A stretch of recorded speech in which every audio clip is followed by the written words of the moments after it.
Festival voice channel में आप लोग का स्वागत है। आज की कहानी बहुत ही इमोशनल और प्रेरणादायक, भावनात्मक, दिल छू लेने वाली बुजुर्ग माता पिता का दर्दनाक सच की कहानी है। आइए इस कहानी को शुरू करते हैं। माता पिता की कीमत तब समझ आती है जब जिंदगी हमें उनकी कमी का एहसास करवाती है। समय बदलने में देर नहीं लगती, पर इंसान की नीयत सब कुछ बदल देती है। कभी कभी सबसे गहरी चोटें पराये नहीं, अपने ही देते हैं, और कभी कभी सबसे बड़ा सहारा भी वही बनते हैं जिन्हें दुनिया नकारा समझती है। रिश्तों की इस भीड़ में कौन अपना है और कौन पराया, यह वक्त ही बताता है। यह कहानी है उसी वक्त की जिसने माता पिता के दर्द, बेटों की नीयत और बहुओं की सोच की असली तस्वीर सामने ला दी। पता है जी, आज मैं मंदिर में गई थी तो रविवार के दिन वहाँ भिखारियों की लंबी लाइन होती है। आज भी भीड़ थी। मैं तो कुछ भिखारी को कुछ पैसे देकर चली आती हूँ, और आज जब मैं पहले से खड़े उस भिखारी को दान दे रही थी, पता है जी, मुझे उस लाइन में आखिर में कौन दिखे? आपके माँ और बाबूजी। बाप रे, थोड़े से के लिए बच गए, वरना तो वह मुझे देख ही लेते और यहाँ हमारे सर पर आकर बैठ जाते। आज तो मैं बाल बाल बची उनसे। आरती ने अपने पति सूरज से कहा, क्या कहा तुमने? माँ बाबूजी यहाँ मंदिर के बाहर भीख मांग रहे हैं और तुम उन्हें देखकर भी ऐसी हालत में छोड़कर भाग गए? सूरज ने हैरान होकर पूछा। अजी, भागती नहीं तो क्या करती? वहाँ तो भैया भाभी के पास रहते थे ना। यहाँ तक कि उन्होंने अपना सब कुछ भी भैया भाभी को दे दिया, फिर हमें उनसे क्या मतलब है? रह जैसे रहते हैं वैसे, आरती ने कहा। आरती, मेरा झगड़ा भैया से है, माँ बाबूजी से नहीं। वह तो माँ बाबूजी ने ही भैया भाभी के साथ रहने की इच्छा जताई थी, वरना मैं तो तभी उन्हें अपने साथ ले आता। सूरज ने कहा, हाँ तो तब जब उन्होंने भैया भाभी को चुना तो अब रहे उन्हीं के साथ, हमें क्या मतलब?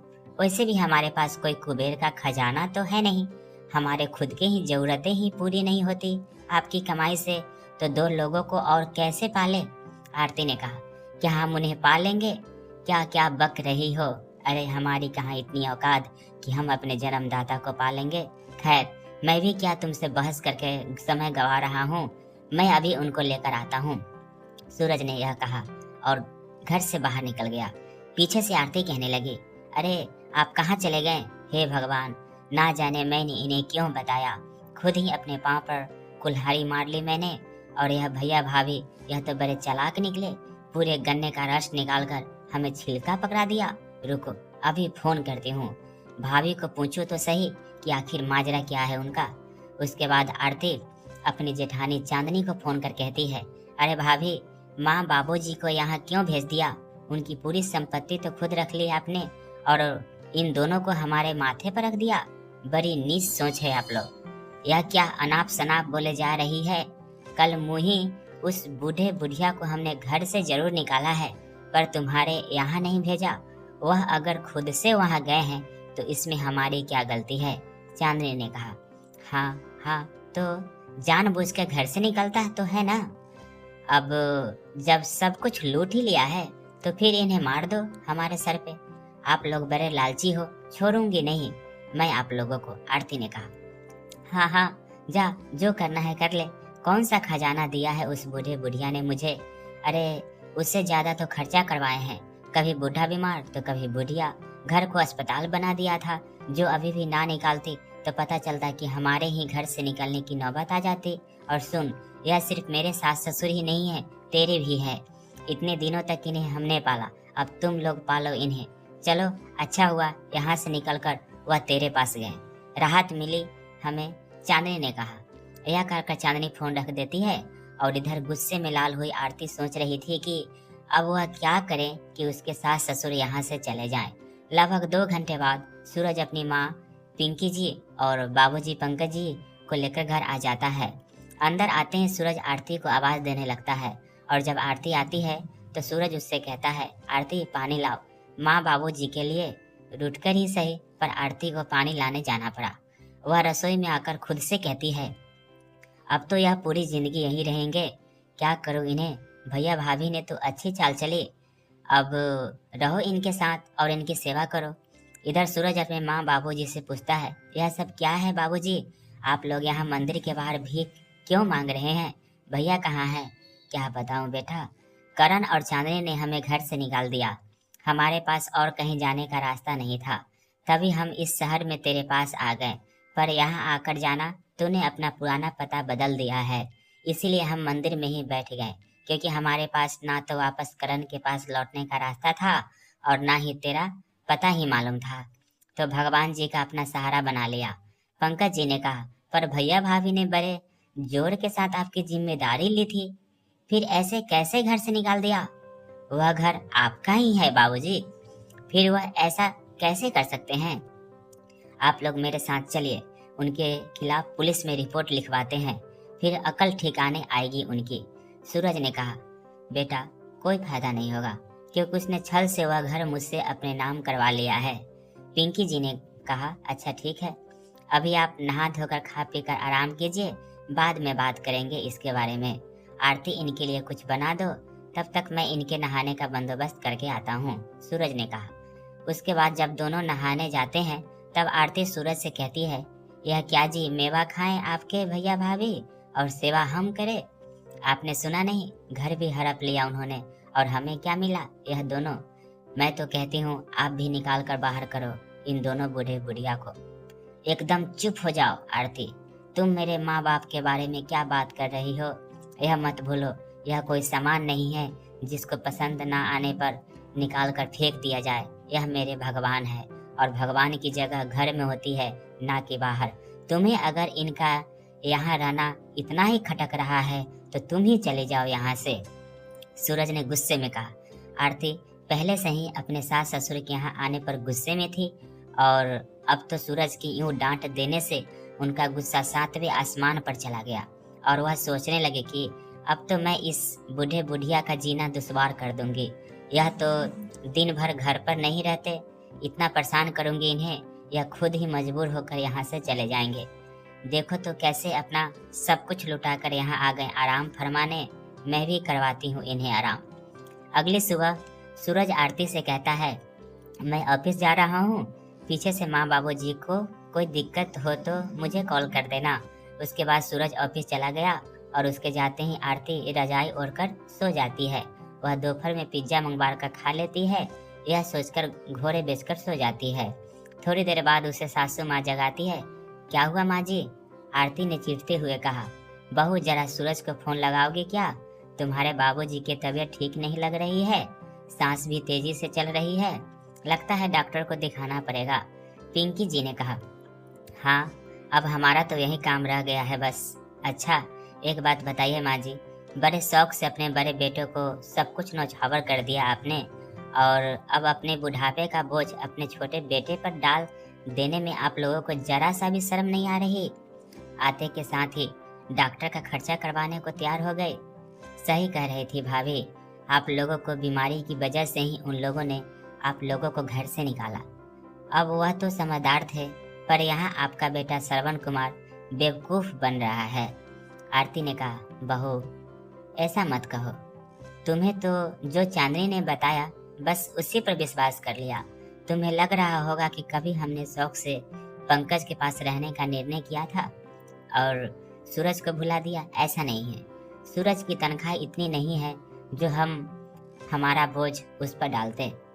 बचपन से ही सूरज के स्वभाव को हम अच्छे से जानते हैं, वह हमारे लिए हमेशा खड़ा रहेगा। उसकी तनख्वाह कितनी भी कम क्यों न हो, वह हमारे लिए हर तंगी सह लेगा। इसीलिए हमने उसे तंगी से बचाने के लिए पंकज के साथ रहने का फैसला किया। पंकज और चांदनी ने जाने कितने अत्याचार करते रहे हम पर, फिर भी हम अपना मुंह बंद कर अपना जीवन जी रहे थे। उन दोनों ने हमारा सब कुछ छल से ले लिया, फिर भी हमने अपना मुंह बंद रखा। एक रोज की बात है, रात के 1 बज रहे थे। हम दोनों किसी दोस्त की शादी पर गए थे, जहाँ से उन्हें लौटने में देर हो गई। हम तो सो चुके थे। रात के 1 बजे जब वह लौटे, आते ही उन्होंने हम दोनों को जगाया, मुझसे कॉफी बनवाई और तुम्हारे बाबूजी को किसी के घर की रखवाली करने को कहने लगे। उनका कोई दोस्त था जो शराब के नशे में घर आया और उसे देखभाल की जरूरत थी। यह कहकर रात के 1 बजे तुम्हारे बाबूजी को उसके घर छोड़ आया।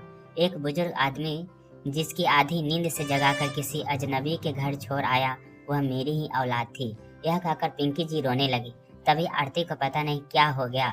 उसने अचानक से कहा, माँ जी, मैं आपकी पूरी कहानी सुनूंगी, पर पहले बाबूजी को डॉक्टर के पास ले चलते हैं। सभी डॉक्टर के पास गए तो डॉक्टर ने कहा, काफी देर तक भूखे रहने से इन्हें एसिडिटी हो गई है और कुछ दवाई देकर छोड़ देते हैं। आरती को बुरा लगा कि उसने सुबह से कुछ बनाया ही नहीं तो बेचारे क्या खाते। तो वह घर आते ही कहती है, माँ जी, आप बाबूजी को लेटाइए, मैं आप दोनों के लिए कुछ खाने को लेकर आती हूँ। उसके थोड़ी देर बाद वह खाना बनाकर ले आती है। खाना खाते हुए पंकज जी कहते हैं, सच कहता हूँ बहू, इतना अच्छा खाना आज ना जाने कितने दिनों बाद खा रहा हूँ। बच्चे जब पैदा होते हैं तब तन से लाचार होते हैं तो उसे उसके माता पिता के सहारे की जरूरत होती है, और जब माता पिता बुजुर्ग हो जाते हैं तो उन्हें अपने बच्चों के सहारे की जरूरत होती है। पर अफसोस, बच्चे वह सहारा देना ही नहीं चाहते। उन्हें लगता है कि वह अपने माता पिता को पाल रहे हैं, उन पर एहसान कर रहे हैं, और इसी भ्रम में कब उनका भ्रम अत्याचार बन जाता है यह उन्हें भी महसूस नहीं होता। वह तो भला हो ईश्वर का कि हमारे एक बेटे बहू ने हमें सहारा दिया। बस अब चैन से मर जाऊंगा, वरना तो ऐसा लग रहा था कि शायद हमें मुख अग्नि की कंधा भी नसीब ना होगी। मरे आपके दुश्मन बाबूजी, आगे से ऐसी बातें मत करना। जब भैया भाभी इतना सब कुछ कह रहे थे तो आप लोग पहले ही यहाँ क्यों नहीं आए? आरती ने कहा, बहू, सूरज की नौकरी और कमाई हमसे छुपी नहीं थी। ऐसे में हम आकर तुम लोगों की परेशानी और नहीं बढ़ाना चाहते थे, पर करण की कमाई अच्छी थी पर दिल नहीं है, और इधर यह दोनों अपनी तंगी में होने के बावजूद हमें सहारा देने की बात कर रहे हैं। पिंकी जी ने कहा, माँ जी, बाबूजी, सच कहूँ तो मैं भी इसी वजह से आप लोगों के यहाँ आने परेशान थी, पर मैं मूर्ख थी जो यह सब सोच रही थी। क्या हुआ, हम सब सूखी रोटी ही खा लेंगे, पर परिवार बनकर साथ तो रहेंगे। क्या फायदा इतनी धन दौलत का जो अपनों को ही साथ ना रख पाए? आरती ने कहा, पता है बहू, बड़ी बहू हमें तो सूखी रोटी प्याज दे देती थी, कहती थी हम इतना दे रहे हैं वही बहुत है। पर जब उसने मायके वाले आते थे, एक एक महीना वहीं रहते थे, उनके पीछे वह इतना खर्चा करते थे कि क्या ही बताऊं। और हम कहीं जो गलती से भी बीमार पड़ गए तो ऐसे सुनाते, पता नहीं हमने उन्हें कंगाल बनाने की ठान कर ही बीमार पड़े हैं। एक रोज की बात है, तेज बारिश हो रही थी और बड़ी बहू के भाई बहन आए हुए थे, तो उसके भाई ने पकौड़े खाने की इच्छा जताई। वह भी बाजार से लाए हुए, तो अब इतनी बारिश में करण या चांदनी तो जाने से मना कर रहे हैं। तुम्हारे बाबूजी को भेजा उन्होंने। जब मैंने कहा इतनी बारिश में यह कैसे जाएंगे, तो इस पर चांदनी कहती है छाता लेकर जाएंगे, और कैसे जाएंगे? बाबूजी क्या मिट्टी के बने हैं जो बारिश में गल जाएंगे? यह लीजिए पैसे और जाइए। अब इतनी बारिश में छाते से भी काम ना चले, फिर भी तुम्हारे बाबूजी को जाना पड़ा। सामने की दुकान बंद थी तो तुम्हारे बाबूजी लौट आए, तो इस पर भी करण ने उन्हें फिर से बाजार जाने को कहा। मुझे तो इन पर बड़ी दया आ रही थी, पर कर भी क्या सकते थे। तुम्हारे बाबूजी फिर से बाजार गए तो मैं रोती रोती रसोई में चली गई। बाहर हॉल में मुझे सबकी हंसी सुनाई दी। जहाँ करण कह रहा था, मुझे पता था कि यह सामने वाली दुकान बंद है। तो इस पर चांदनी के भाई ने कहा, जीजू, हम घर पर ही ऑर्डर करवा लेते ना, इतना इंतजार तो नहीं करना पड़ता। तो इस पर चांदनी ने कहा, अरे बेवकूफ, फिर इन बुढ़ों को कैसे सताते? उसके बाद फिर सेठ हाके मारकर सभी लोग हंसने लगे। पिंकी जी कहते कहते रो पड़ी, बहू, हमने उस घर में क्या नहीं किया। भूखे रहे, गालियां खाई, जिल्लत सही, और तो और मार भी खाई, पर फिर भी उनको जरा सी तरस न आया हम पर। वह घर भी यह कहकर ले लिया कि हमारे सर पर बैठे हैं तो हमारे सर को ढकना भी होगा ना। जब हम मना करने लगे, क्योंकि मुझे उस घर का दोनों भाइयों में बंटवारा करना था, तो इस पर छल करके घर के टेस्ट पेपर कहकर मुझे दस्तखत करवा लिए। करण ने, मुझे आज भी याद है, करण की साली की शादी थी, हीरे की सेट दिया करण ने, और जब मैंने अपने चश्मे को बदल कर दूसरा लाने को कहा, क्योंकि उसे मुझे कुछ नजर नहीं आ रहा था, तो इस पर करण ने मुझसे कुछ नहीं कहा अब तो जाने का समय हो गया है, तो क्या होगा यह चश्मा लेकर? आप लोग तो बस मेरे पैसे बर्बाद करवाने के तरीके ढूंढते हो। पंकज जी ने कहा, हमें 1 रुपए के लिए खाने के कारण करण के आगे हमेशा गिड़गिड़ाना पड़ता था। हम तो बस इसे ही अपनी किस्मत समझकर अपने आंसुओं को पी रहे थे। अब क्या ही कर सकते थे। पिंकी जी ने कहा, माँ जी, बाबूजी, जो हो गया सो हो गया, अब आप लोग यहीं रहेंगे और हो सके तो मुझे भी माफ कर दीजिए, आरती ने कहा। उसके बाद पंकज और पिंकी जी सूरज और आरती के साथ खुशी से रह रहे थे। फिर एक दिन अचानक करण और चांदनी सुबह सुबह सूरज के घर पर आ जाते हैं। तब सूरज दफ्तर के लिए निकल रहा होता है तो वह करण और चांदनी को देखते हैं, उनसे कहता है, कहाँ चले आ रहे हैं आप दोनों? आप लोगों को यहाँ आने की इजाजत किसने दी? अब क्या देखने आए हैं आप दोनों? यहीं कि माँ बाबूजी जिंदा है या नहीं? आप लोगों को शर्म भी आती है या नहीं? देखो सूरज, हमें अपनी गलती का एहसास है, इसीलिए हम माँ बाबूजी से माफी मांगने आए हैं और उन्हें अपने साथ ले जाने आए हैं, करण ने कहा। अब माँ बाबूजी हमारे साथ ही रहेंगे। आप लोगों को जितना सताना था सता लिए उन्हें, अब वह और कहीं नहीं जाएंगे। आप लोगों का अत्याचार नहीं सहेंगे। आप लोग जा सकते हैं यहाँ से, सूरज ने कहा। रुको सूरज, हम यहाँ खड़े हैं, हमसे भी तो पूछ लो, हम करण के साथ जाना चाहते हैं या नहीं जाना चाहते? करण बेटा, तुम्हें अपनी गलती का एहसास है, यही हमारे लिए बहुत है। हमें ले चलो यहाँ से, यहाँ तंगी में हमें नहीं जीना और हमारे दिन ही कितने बचे हैं। पंकज जी ने कहा, बाबूजी, यह आप क्या कर रहे हैं? आप यहाँ खुश नहीं हैं? भैया ने तो आप लोगों को घर से निकाल दिया, फिर भी आप उनके साथ जाना चाहते हैं, सूरज ने कहा। अरे यह कह तो रहा है गलती हो गई इससे, तो क्या अब इसकी जान ले लूं? हम तो जा रहे हैं यहाँ से, चलो पिंकी। यह कहकर पंकज जी और पिंकी जी करण के साथ चले गए। एक सप्ताह बाद करण ने सूरज को फोन किया और कहा, कल घर पर आ जाना, बाबूजी अपने जायदाद का बंटवारा करना चाहते हैं। मैंने ही कहा, तू किराए के मकान पर रहता है, तुझे यह घर दे दें, आ जाना कल दस्तखत करने। अगले दिन सूरज और आरती आते हैं तो पंकज जी कहते हैं, आ गया तू, इस कागज पर दस्तखत कर। बाबूजी, मैं यहाँ यह सब करने नहीं आया, मैं तो बस यह कहने आया हूँ कि मेरे पास जितना है मैं उतने में खुश हूँ। आप यह सब अपने लाडले बेटे को दे दीजिए और आगे से मुझे फोन करके इन सब का लालच मत दिखाइए। यह सब मैं फोन पर कह सकता था, पर सामने आकर कहने से आप लोग मेरी बात का ज्यादा यकीन करते, इसीलिए आ गया। अब मैं चलता हूँ। यह कहकर सूरज जाने ही लगा कि पंकज जी ने उसे रोककर कहा, रुक जा सूरज, यहाँ आज तुझे कोई और कारण ही से ही बुलाया है, इसीलिए बिना कोई सवाल किए सिर्फ मेरी बात मानकर इन कागजात पर अपने दस्तखत कर दे। सूरज जब उन कागजात पर दस्तखत कर देता है तो वह पूछता है, यह सब क्या है बाबूजी? मुझे सच में कुछ नहीं चाहिए था। तो इससे पहले पंकज जी कुछ बोलते हैं। करण बोलता है, अरे तुझे दे भी क्या रहे हैं, बस यह छोटा सा घर। तुझे पता है हमारे गांव वाली जमीन जो कि कई सालों से बंजर पड़ी थी, उसका सौदा हो गया है पूरे 7 करोड़ में, और इसे लगता है वह जमीन मैंने इसे दे दी। पंकज जी ने कारण की बात को टालते हुए कहा, मतलब क्या है बाबूजी? आपकी बातों का कारण ने पूछा। मतलब तो बहुत ही सीधा है बेटा, उस जमीन की कीमत के बारे में मुझे तुमसे पहले पता चल गया था, और जिस दिन तुम मुझसे माफी मांगने का नाटक करने आया था, मैं तो तभी समझ गया तेरे इरादे, पर मैं उस वक्त कुछ नहीं कहना चाहता था, क्योंकि मुझसे यह घर भी छीन लेना था। तू तो बड़े पैसे कमाता है ना, जिसका घमंड है तुम दोनों का। जब अपने पैसों से ही अपना मकान बना लो। मेरा तो एक ही बेटा है और मेरा सब कुछ बस उसी का है।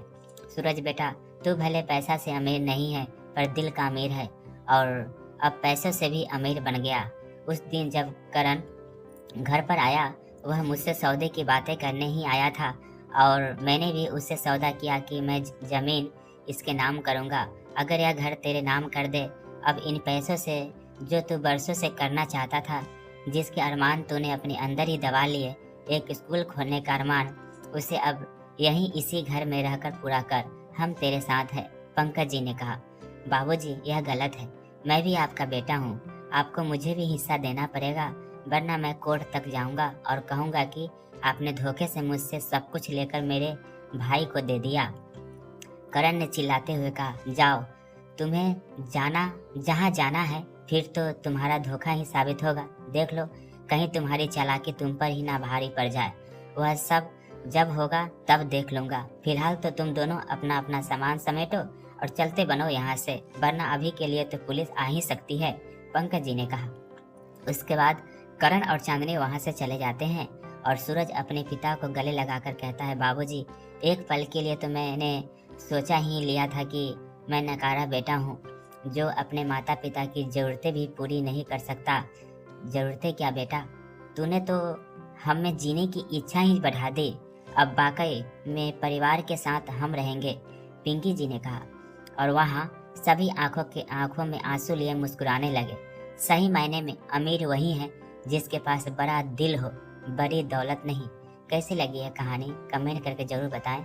और आप इस चैनल पे नए हैं तो कृपया इसे लाइक, शेयर और सब्सक्राइब करना ना भूलें। Thank you.